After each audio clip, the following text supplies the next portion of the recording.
तो hello students.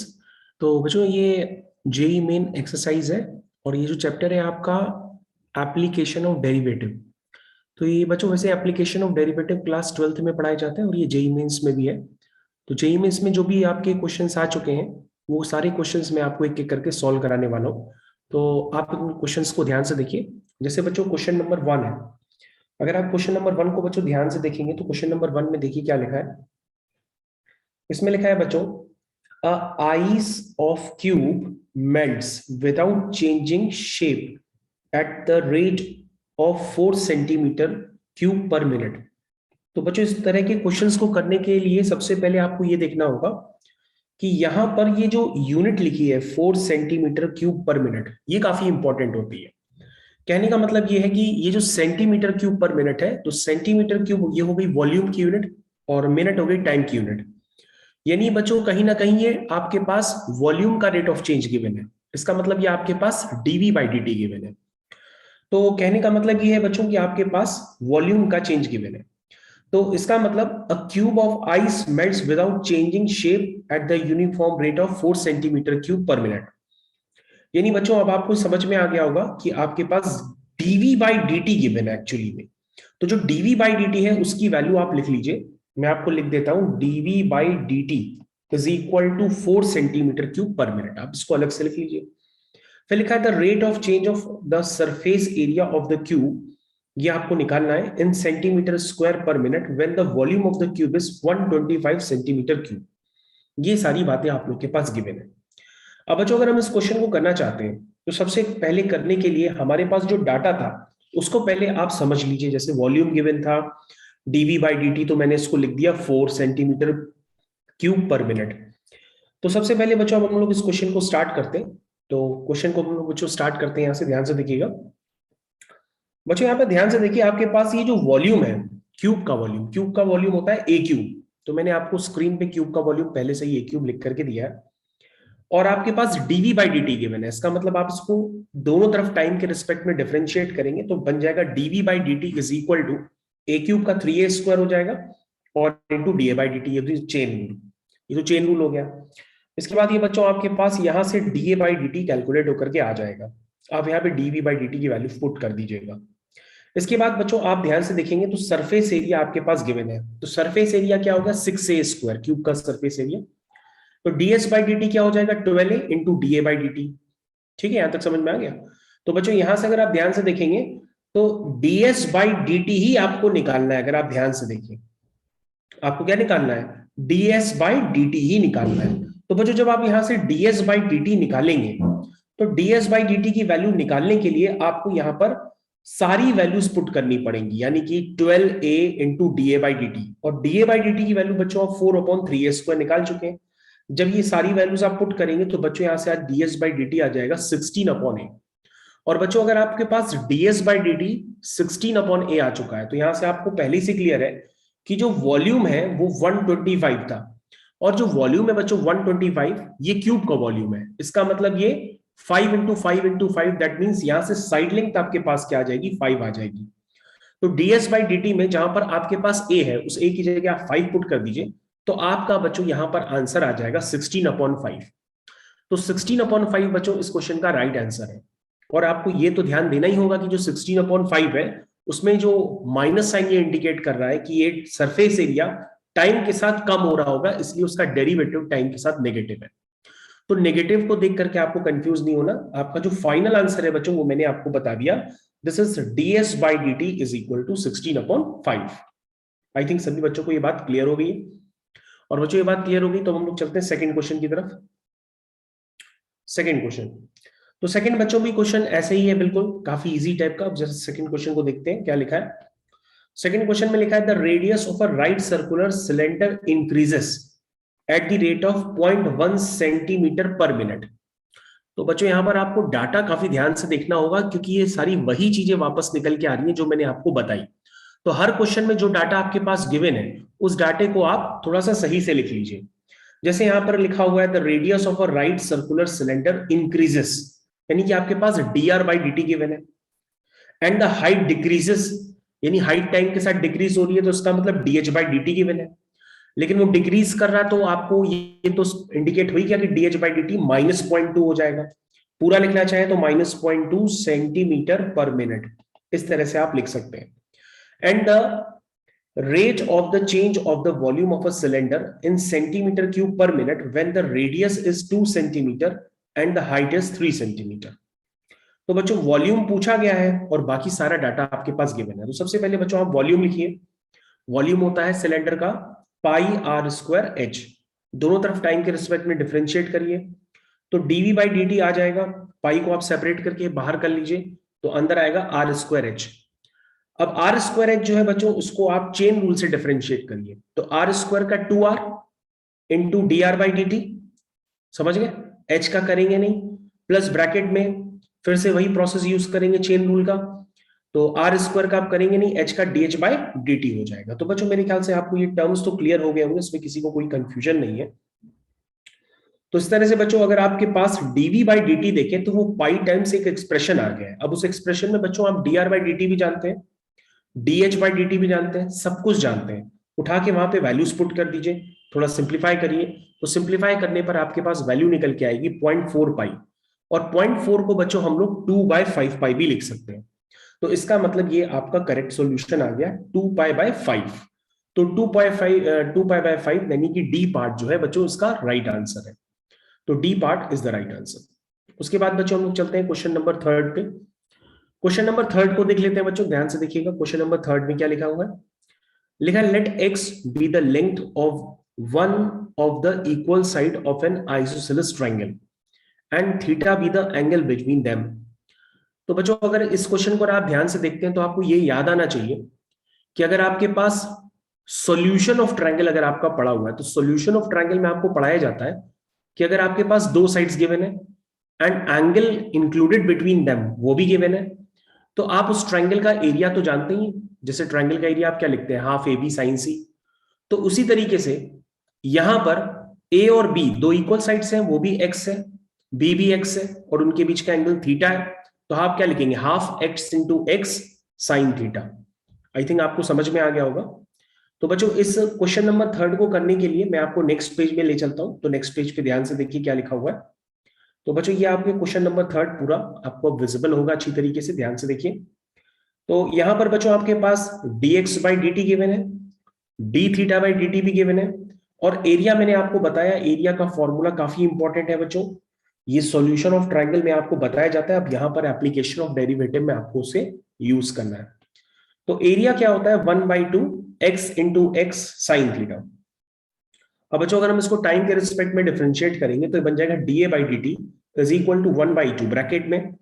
तो बच्चों यहां पर आपको ध्यान देना होगा कि ये जो एक्स स्क्वायर है, ध्यान से देखिए एक्स स्क्वायर और साइन थीटा, इसे आपको क्या करना पड़ेगा, डिफरेंशिएट करना पड़ेगा। ध्यान से देखिए एक्स स्क्वायर साइन थीटा, तो बच्चों एक्स स्क्वायर का क्या होगा 2x और x का dx by D T, sine theta का करेंगे नहीं। उसी तरीके से बच्चों चेन रूल हम फिर से आगे लगाएंगे, तो अब हम साइन थीटा का कॉस थीटा लिख देंगे, थीटा का D theta by D T, x square का करेंगे नहीं, this is called chain rule. अब जो हमको बच्चों सारी वैल्यूज पता है वो सारी वैल्यूज इसमें उठा के हम पुट करने वाले हैं। बच्चों आप इसमें सारी वैल्यूज जैसे ही पुट करेंगे, इसको सिंप्लीफाई करेंगे, सिंप्लीफाई करते ही बच्चों आपका ये एक आंसर निकल के आ जाएगा। तो वो मैं आंसर आपको सीधा सीधा मार्क कर रहा हूं, कैलकुलेशन आपको खुद से करने, ये आपका आंसर आपको मिल जाएगा। तो बच्चों अगर आपको समझ में आ गया हो तो इस वीडियो को लाइक करिए, क्योंकि जितना ज्यादा एक वीडियो को लाइक करते जाएंगे ये वीडियो उतना ज्यादा ऊपर आता जाएगा यूट्यूब में और दूसरे बच्चों की भी हेल्प होगी। ठीक है बच्चों, तो इसका मतलब ये 3rd क्वेश्चन आपको समझ में आ गया होगा। This is previous year question of JEE Mains. तो जेईई मेंस का बच्चों क्वेश्चन आपको समझ में आ गए होंगे किस तरह से मैंने 3rd क्वेश्चन कंप्लीट किया और उसका आंसर आपने देख लिया। इसके बाद बच्चों ये 4th क्वेश्चन जो होता है, उस 4th क्वेश्चन को हम लोग देख लेते हैं क्या लिखा है। This is called 4th question. तो बच्चों 4th क्वेश्चन में क्या गिवन है जरा ध्यान से देख लेते हैं। A spherical iron ball 10 centimetre in radius is coated with a layer of ice of uniform thickness that melts at the rate of 50 centimeter cube per minute. When the thickness of ice is 5 centimeter, then the rate at which the thickness of ice decreases is. तो बच्चों काफी सारा data इसमें given है। अब जो ये data given है उस डाटा को आप यूज करेंगे तो आपको समझ में आएगा कि यहाँ पे एक स्फेरिकल आयरन बॉल है, ठीक है, और उसके ऊपर कुछ आइस की लेयर करी गई है, आइस की लेयर जिसकी यूनिफॉर्म थिकनेस है। तो जैसा कि आप बच्चों डायग्राम में आपको दिखाई दे रहा होगा, जो यूनिफॉर्म थिकनेस है उसको मैंने एक्स मान लिया है। तो यहां पर आपको काफी सारा डाटा मैनिपुलेट करना की जरूरत नहीं है, अब आपको समझ में आने लगा होगा क्वेश्चन में करना क्या है। तो बच्चों सबसे पहले हम क्या करेंगे, इस क्वेश्चन में वॉल्यूम लिखते हैं, क्योंकि यहां पे लिखा है बच्चों, a spherical iron ball 10 centimeter in radius is coated with a layer of ice of uniform thickness that melts at the rate of 50 centimeter cube per minute। ठीक है, तो इसका मतलब बच्चों क्या है, when the thickness of a ice is 5 centimetre, मतलब कह रहा है जब x की वैल्यू 5 होगी तो बताओ then the rate at which the thickness of ice decreases, इसका मतलब dx by dt आपको निकालना है एट x इक्वल टू 5 पे। और बाकी सारा डाटा आपके पास गिवन है, रेडियस आपके गिवन है, थिकनेस गिवन है, तो बच्चों आप इसका वॉल्यूम तो लिख ही सकते हो। तो वॉल्यूम क्या होगा बच्चों, 4/3 pi capital R cube minus small r cube. तो बच्चों इसमें कैपिटल आर जो होगा वो आर प्लस एक्स हो गया, और स्मॉल आर हो गया आर, क्योंकि एक बड़ा आर भी आपको नजर आ रहा है आर प्लस एक्स करके। अगर आप इसको कम समझ पा रहे हैं बच्चों तो मैं इसको इंडिकेट करता हूं स्क्रीन में। ये देखिए बच्चों, मैंने ये अभी इंडिकेट किया है ग्रीन कलर से, ये बड़ी वाली रेडियस है। क्या है ये, बड़ी वाली रेडियस। अब समझ में आ गया। तो बड़ी वाली रेडियस क्या है बच्चों, तो बड़ी वाली रेडियस आप सबको समझ में आनी चाहिए, ये बच्चों बड़ी वाली रेडियस है, ठीक है। तो ये हो गई आपकी आर प्लस एक्स, और ये वाली छोटी वाली रेडियस है। तो ये आपके पास वॉल्यूम आ जाएगा इस स्फेरिकल बॉल का। बच्चों जब ये वॉल्यूम आ जाएगा तो वॉल्यूम लिखने के बाद आपको ये बात समझ में आनी चाहिए कि आपको यहां पर क्या गिवन था data, 50 centimetre cube per minute, यानी कि डीवी बाई डी गिवन है। इसका मतलब आप इसको डिफरेंशिएट करिए। जैसे ही बच्चों आप इसको डिफरेंशिएट करेंगे तो आपके पास यहां पर ऐसे कुछ टर्म्स जनरेट हो जाएंगे जो मैंने आपके सामने लिखे हैं।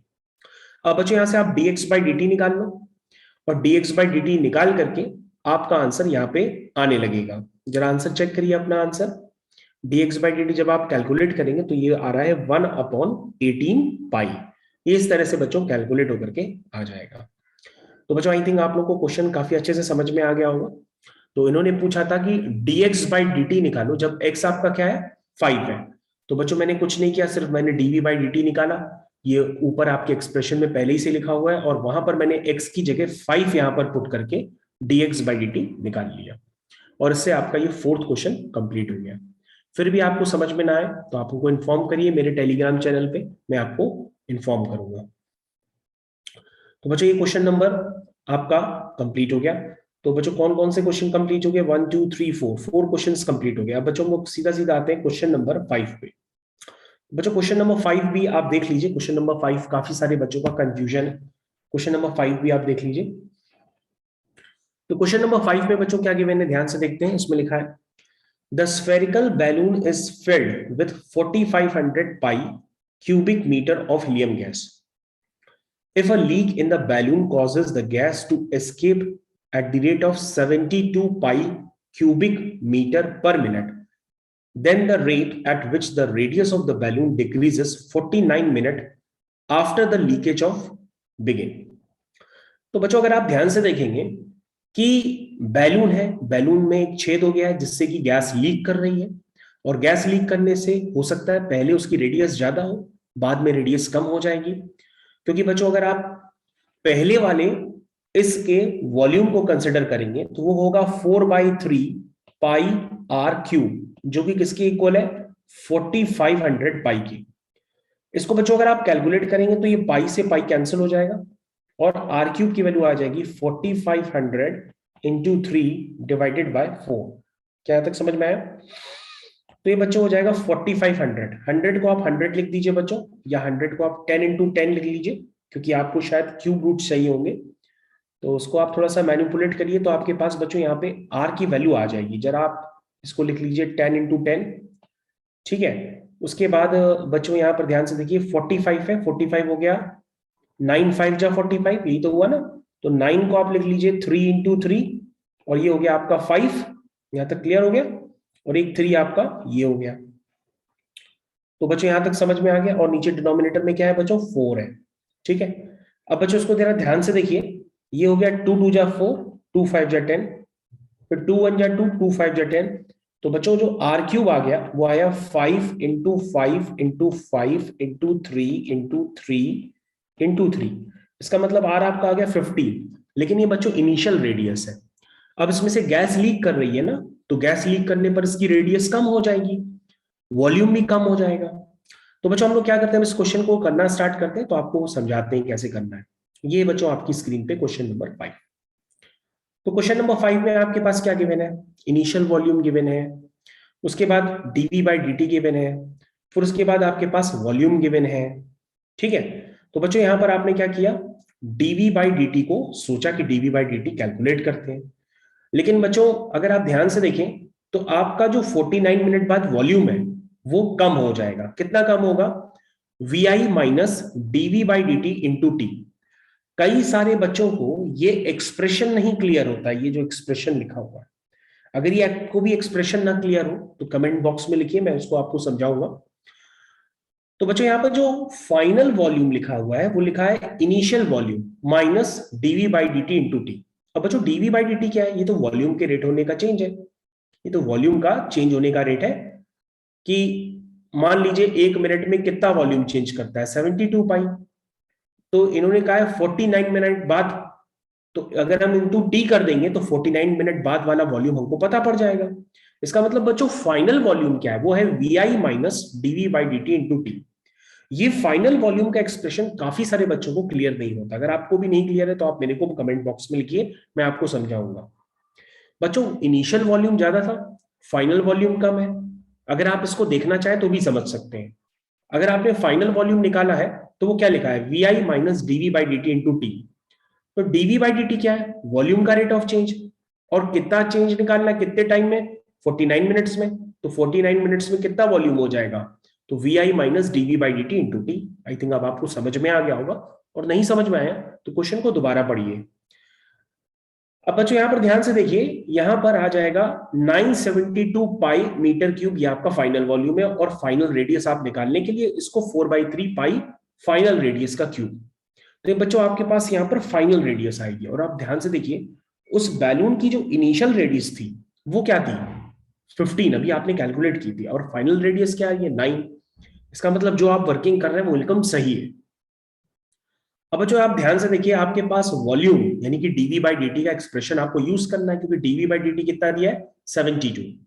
तो बच्चों हम लोग क्या करेंगे, वॉल्यूम को फिर से लिखेंगे 4/3 पाई आर क्यूब, इसको डिफरेंशिएट करेंगे और वहां पर वैल्यूज हम पुट करना चालू कर देंगे। तो बच्चों हम यहाँ पे जो आर की वैल्यू पुट करेंगे वो क्या पुट करेंगे, आर की वैल्यू आपके पास गिवन है 9। तो आर स्क्वायर की जगह आप 9 9 जा 81 यहाँ पर पुट करेंगे। ध्यान से देखिएगा, आर स्क्वायर आपका क्या हो जाएगा, 81। तो बच्चों यहाँ पर ये सारी वैल्यूज आप पुट करेंगे, इसको सिंप्लीफाई करेंगे तो आपके पास D R by D T आ जाएगा, और D R by D T आपको निकालना है बच्चों। आई थिंक सभी बच्चों को समझ में आ गया होगा, मैंने एक्सप्लेन तो काफी ज्यादा किया है, फिर भी ना आया हो तो आप अपना कैलकुलेशन करिए, उसको कैलकुलेशन दोबारा देखिए, सॉल्यूशन भी आपकी पूरी स्क्रीन पे है, वीडियो को पॉज करिए, शायद आपको जल्दी समझ में आ जाए। ठीक है बच्चों, तो ये एग्जाम पॉइंट ऑफ व्यू का क्वेश्चन था, इट्स कॉल्ड क्वेश्चन नंबर 5। अब बच्चों जैसे जैसे हम लोग क्वेश्चन आगे करेंगे तो टेंजेंट एंड नॉर्मल तो सभी लोगों का काफी फेवरेट टॉपिक होता है, तो हम लोग टेंजेंट एंड नॉर्मल को भी समझ लेते हैं। क्या लिखा है इसमें, इसमें लिखा है क्वेश्चन नंबर 6 में, क्वेश्चन नंबर 6 में क्या लिखा है बच्चों, the points on the curve where the tangent is vertical. अब बच्चों ये बताओ, अगर टेंजेंट वर्टिकल होती है तो उसका मतलब क्या हुआ, यही तो हुआ वर्टिकल टेंजेंट, और टेंजेंट वर्टिकल है तो वो एक्स एक्सिस के साथ कितना एंगल बनाएगी, 90 डिग्री। यानी उस टेंजेंट का जो स्लोप होगा वो हो जाएगा 1090, और 1090 क्या होता है बच्चों, 1090 होता है अनडिफाइंड, अनडिफाइंड को आप अनडिफाइंड ना लिख के 1/0 लिखते हैं। क्या ये मेरी बात समझ में आई? अब ध्यान से देखिएगा, तो आपके पास गिवन है the points on the curve where the tangent is vertical. तो सबसे पहले बच्चों आप क्या करो, टेंजेंट का स्लोप निकालो। तो यानी कि आपके पास जो इक्वेशन लिखी है वहां से आप dy बाई डी एक्स निकालो, और dy बाई डी एक्स निकालने के बाद उसका स्लोप क्या कर दो, अनडिफाइंड कर दो, क्योंकि वो जो टेंजेंट है वो y एक्सिस के पैरेलल है, पार्टिकल है, वर्टिकल टेंजेंट है। अब बच्चों अनडिफाइंड का मतलब क्या होता है, अनडिफाइंड का मतलब काफी लोग अनडिफाइंड नहीं लिखते हैं, अनडिफाइंड का मतलब बेसिकली 1/0 होता है। तो बच्चों यहां से आपके पास y की वैल्यू आ जाएगी +-2। इसका मतलब बच्चों अगर आपका y आ गया है तो आप उसी इक्वेशन में कि वो पॉइंट कर पे भी लाई करेगा, जिस पॉइंट पे आप टेंजेंट ड्रॉ कर रहे हैं, समझ लीजिए आपका वो कर्व ये है, तो उस पे अगर आप टेंजेंट ड्रॉ कर रहे हैं तो वो टेंजेंट वाला पॉइंट जो है उस कर्व पे भी तो लाई करेगा। इसका मतलब अगर आप y प्लस माइनस टू निकाल चुके हैं तो y की वैल्यू प्लस माइनस टू से इक्वेशन में पुट करिए, आपके पास x आ जाएगा। और बच्चों आपके पास x आ जाएगा, y आ जाएगा, तो आप एक पेयर क्रिएट कर लेंगे, आपका पेयर आएगा 4/√3, 2। तो ये आपका बच्चों सही आंसर हो जाएगा डी पार्ट। बाकी आप कैलकुलेशन करिए, कैलकुलेशन आपकी स्क्रीन पे है, कोई भी कंफ्यूजन हो तो उसको दोबारा देखिए और समझिए। तो क्वेश्चन नंबर 6 बच्चों कंप्लीट हो गया। अब हम लोग चलते हैं क्वेश्चन नंबर 7 पे। क्वेश्चन नंबर 7 बच्चों काफी इजी है, इसमें कोई ज्यादा बहुत बड़ा डिफिकल्ट काम नहीं है। क्वेश्चन नंबर 7 को हम लोग समझ लेते हैं। इसमें लिखा है the equation of the tangent to the curve y is equal to 3 plus 4/x² that is parallel to the x axis is. बच्चों इससे पहले वाले क्वेश्चन में आपने देखा कि टैंजेंट जो है बेसिकली वो y एक्सिस के पैरेलल है या वर्टिकल है, तो उसका स्लोप आपने लिखा 1/0। लेकिन टैंजेंट अगर x एक्सिस के पैरेलल होती तो उसका स्लोप 0 होता है। तो क्या करिए, आप इस कर्व को dy/dx निकालिए और उसका क्या कर दिए, उसको 0 कर दीजिए। जैसे ही बच्चों आप 0 करेंगे तो आपके पास ये एक स्टेप आ जाएगा, स्टेप को देख के आपको कंफ्यूज ना होना है। लिखा है something upon x³ is equal to 0। इसका मतलब x³ क्या आया, x³ आया क्रॉस मल्टीप्लाई करने पर -8/0। इसका मतलब क्या हुआ, इसका मतलब ये हुआ बच्चों, अगर आप टैंजेंट की इक्वेशन लिखना चाहें तो टैंजेंट की इक्वेशन क्या लिखेंगे, टैंजेंट की इक्वेशन लिखेंगे y minus y1 is equal to m times x minus x1। बच्चों अगर आपने अभी x निकाला है कि x आपका क्या है, x आपका है 1/0, तो बच्चों अगर आप इस इक्वेशन में x की वैल्यू पुट करेंगे 1/0, जो आपके पास ओरिजिनल कर्व की इक्वेशन है, तो आपके पास y आ जाएगा। तो y आपको क्लियर कट दिख रहा होगा कि y आपका 3 आ गया। पुट करिए, अगर आप इस इक्वेशन में ध्यान से देखिए, अगर आप इस इक्वेशन में x की जगह 1/0 पुट करेंगे तो y क्या आ जाएगा, 3 आ जाएगा। इसका मतलब आपको बच्चों पॉइंट तो पता ही पड़ गया आपको। अगर पॉइंट पता पड़ गया तो आप कर्व पे टैंजेंट की इक्वेशन लिख सकते हैं। वो क्या होगी, y माइनस y1 क्या है आपका पॉइंट, अभी आपने निकाला 3, is equal to m times m आपका क्या है बच्चों, स्लोप 0 है, क्योंकि टैंजेंट क्या है, x एक्सिस के पैरेलल है, तो 0 टाइम्स x माइनस x1। तो बच्चों यहां से टैंजेंट की इक्वेशन क्या आ जाएगी, वो आएगी y इक्वल टू 3 या y माइनस 3 इक्वल टू 0। तो इस क्वेश्चन में बच्चों है कुछ नहीं, सिर्फ कंफ्यूज करने के लिए बनाया गया है, ताकि आपको बेसिकली एक प्रैक्टिकल एप्लीकेशन आ जाए कि अनडिफाइंड को 1/0 लिखते हैं। ज्यादातर लोग अनडिफाइंड के केस में कंफ्यूज हो जाते हैं, तो अनडिफाइंड को 1/0 लिखते हैं, इसलिए ये एप्लीकेशन आपको सिखाया गया है। इसके बाद बच्चों क्वेश्चन नंबर 8 तो काफी इजी है, 8th क्वेश्चन हर कोई बच्चा कर सकता है। अगर आप क्वेश्चन नंबर 8 को ध्यान देते हैं तो उसमें लिखा है the normal to the curve x equal to a times 1 plus cos theta, y is equal to a sine theta at theta always passes through a fix point. तो बच्चों कुछ ना करिए, सबसे पहले x equal to y equal to जो भी आपके पास पैरामेट्रिक फॉर्म दिया है कर्व का, तो आप इससे काम करिए, पहले आप dx बाई डी थीटा निकालिए, dy बाई डी थीटा निकालिए, और dy बाई डी थीटा को डिवाइड कर दीजिए। फिर से सुनिएगा, dx बाई डी थीटा निकालिए, dy बाई डी थीटा निकालिए, फिर dy बाई डी थीटा को डिवाइड कर दीजिएगा dx बाई डी थीटा से, तो आपके पास dy बाई dx आ जाएगा। समझ गया, मतलब dy बाई डी थीटा को आप डिवाइड करेंगे dx बाई डी थीटा से, तो आपके पास dy बाई dx आ जाएगा।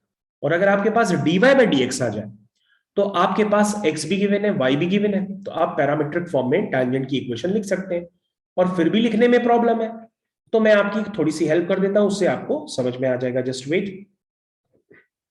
ये देखिए बच्चों, आपने जो प्रोसेस मैंने आपको बताया उस प्रोसेस को परफॉर्म करिए, आपके पास dy बाई dx आ जाएगा माइनस कॉट थीटा। लेकिन बच्चों आपको नॉर्मल की इक्वेशन निकली है, तो आप टेंजेंट का स्लोप नहीं यूज करेंगे, आप किसका स्लोप यूज करेंगे, नॉर्मल का। तो नॉर्मल कहां पर है बच्चों, ये है नॉर्मल का स्लोप, इसको आप यूज करेंगे।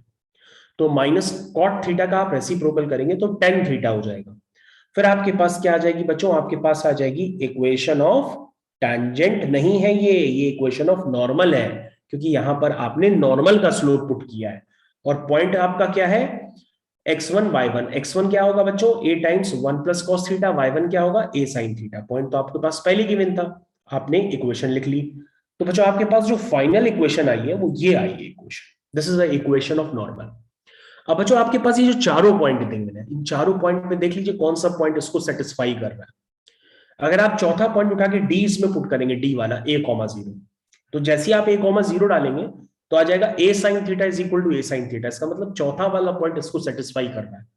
इसका मतलब बच्चों क्या निकल के आया, इसका सही आंसर डी पार्ट है। तो क्वेश्चन नंबर 8 आपका कंप्लीट हो गया। सबको समझ में आ गया question number 8? Okay, question number 8 सबको क्लियर है? अब हम लोग आते हैं बच्चों क्वेश्चन नंबर 9 पे। तो बच्चों क्वेश्चन नंबर 9 पे क्या गया मैंने, जरा पढ़ते हैं इसको। इसमें लिखा है a curve is represented by the equation x equal to sec square t and y is equal to cot t if the tangent at the point p on the curve। ठीक है, सारा क्वेश्चन आप लोग ने पढ़ लिया होगा बच्चों। अब करना स्टार्ट करिए, बिल्कुल वैसे ही करना है जैसे इसके पहले वाला आपने क्वेश्चन किया है। सबसे पहले dx बाई dt निकालिए, dy बाई dt निकालिए, फिर dy बाई dt को dx बाई dt से निकालिए। आप इस तरह से भी कर सकते हैं, लेकिन बच्चों आप इस तरह से ना करना चाहें तो आप क्या करिए, कभी भी पैरामीट्रिक फॉर्म दिया रहता है तो आप t को एलिमिनेट करके बेसिकली x और y में इक्वेशन भी बना सकते हैं। जैसे अगर आप इस क्वेश्चन को करने का तरीका मैं आपको बताऊं तो आप इस क्वेश्चन को इस तरह से करिए। देखिए क्वेश्चन नंबर 9 आपकी स्क्रीन पे आ गया। भाई x क्या है, sec स्क्वायर t है, y क्या है, cot t है। तो आप क्या करिए, x और y में एक रिलेशन बना लीजिए। जैसे sec थीटा tan थीटा पे तो रिलेशन होता है, तो cot थीटा गिवन है तो tan थीटा आप निकाल सकते हैं। sec थीटा गिवन है, थीटा नहीं, यहाँ पे t गिवन है। तो अब आप यहाँ पे ध्यान से देखिए, x अगर sec स्क्वायर थीटा है तो tan t क्या हो जाएगा, tan t हो जाएगा 1/y। इसका मतलब tan स्क्वायर t आ जाएगा। और बच्चों आप आइडेंटिटी तो पहले से जानते हैं, उस आइडेंटिटी को यूज कर लीजिए। जैसे ही आप यूज करेंगे वहां पर sec square t tan square t की वैल्यू पुट करेंगे तो आपके पास एक रिलेशन देखो इस तरह से डेवलप हो जाएगा। समझ में आ गया सबको? ये रिलेशन डेवलप हो जाएगा एक्स और वाई में। बच्चों एक्स और वाई में रिलेशन डेवलप हो गया, यानी कर्व की इक्वेशन आ गई। कर्व की इक्वेशन आ गई, पॉइंट आपको गिवन है t equal to pi by 4। तो आप क्या करेंगे, t equal to pi by 4 पे टेंजेंट का स्लोप निकाल लेंगे। ठीक है, सबसे पहले कर्व की इक्वेशन को डिफरेंशिएट करिए तो आपके पास y आ जाएगा। y से dy बाई dx निकालेंगे, फिर उसमें t equal to pi by 4। समझ गए ना आप लोग, सब लोग? चाहे t equal to pi by 4 मतलब t equal to pi by 4 का मतलब कर्व पे पॉइंट क्या होगा, कर्व पे पॉइंट हो गया x equal to sec square t है ना, उसमें t पाई बाय 4 पुट करोगे तो x2 आ जाएगा, और t pi by 4 cot t में पुट करोगे तो 1 आ जाएगा। उसका मतलब आपका dy बाय dx आ जाएगा 2,1 पे, which is equal to -half. अब पॉइंट पता है 2,1, dy बाय dx पता है, तो टेंजेंट की इक्वेशन आ जाएगी। तो बच्चों टेंजेंट की इक्वेशन आप समझ गए, y minus y1 is equal to m times x minus x1। ये फाइनली टेंजेंट की इक्वेशन आ जाएगी। लेकिन बच्चों हमारे पास ये गिवन है कि ये टेंजेंट फर्दर फिर से जाकर के उस कर्व को क्या करती है, कट करती है। इसका मतलब आप क्या करोगे, इस टेंजेंट की इक्वेशन को उस कर्व की इक्वेशन के साथ सॉल्व करोगे, क्योंकि उसको टच कर रही है, इंटरसेक्ट कर रही है। जब सॉल्व करोगे तो सॉल्व करने पर आपके पास कुछ ना कुछ यहाँ पे डाटा क्रिएट हो जाएगा। सॉल्व करते जाइए। तो आप क्या करोगे, जब सॉल्व करोगे उस टेंजेंट की इक्वेशन जो आपने निकाली है x plus 2y minus 4 equal to 0, उसको अगर कर्व की इक्वेशन के साथ सॉल्व करोगे तो आपके पास यहां पर y की वैल्यूज निकल आएंगी। तो y की वैल्यूज बच्चों क्या आती है, y की वैल्यू तो 1 आएगी, जो तो पहले से गिवन था, कर्व पे लाई करता है। यहां से आपके पास एक एडिशनल वैल्यू आ जाएगा, this is y equal to -half. ये देखो बच्चों की वैल्यू, ध्यान दिया मैंने अभी एक एरो आपको इंडिकेट किया था, तो ये आएगी इक्वेशन। ठीक है, तो x की वैल्यू 4 माइनस 2y, कर्व के साथ सॉल्व करने पर आपके पास y की दूसरी वैल्यू आ जाएगी y माइनस हाफ, और y अगर माइनस हाफ आ जाता है तो x 5 हो जाएगा। इसका मतलब बच्चों आपने दूसरा पॉइंट भी निकाल लिया, वो दूसरा पॉइंट को नाम देना आपको q, ये q हो गया। अब बच्चों अगर आपको q पता पड़ गया, p आपको पहले ही से पता था, p और q पता पड़ गया, तो इनके बीच की हम डिस्टेंस भी निकाल सकते हैं। जैसे ही बच्चों डिस्टेंस निकालोगे तो y की 3√5/2। आई थिंक सॉल्यूशन आपकी स्क्रीन पे है पूरा, तो आपको समझ में तो आ गया होगा। तो डी पार्ट इसका सही आंसर है। तो सभी लोगों को समझ में आ गया होगा अच्छी तरीके से। ओके बच्चों, इस वीडियो को ज्यादा से ज्यादा बच्चों के साथ शेयर करिए, लाइक करिए, सब्सक्राइब करिए। और ये जो बेसिकली वीडियो है ये आपके प्रीवियस ईयर्स में आए हुए क्वेश्चंस हैं, और ये आपको सिर्फ इसी चैनल में मिलेंगे। इसलिए इस वीडियो को ज्यादा से ज्यादा लाइक करिए ताकि ये बच्चों ऊपर आ जाए, और जितना ये वीडियो ऊपर आएगा उतना ज्यादा ये दूसरे बच्चों तक पहुंचेगा। Thank you.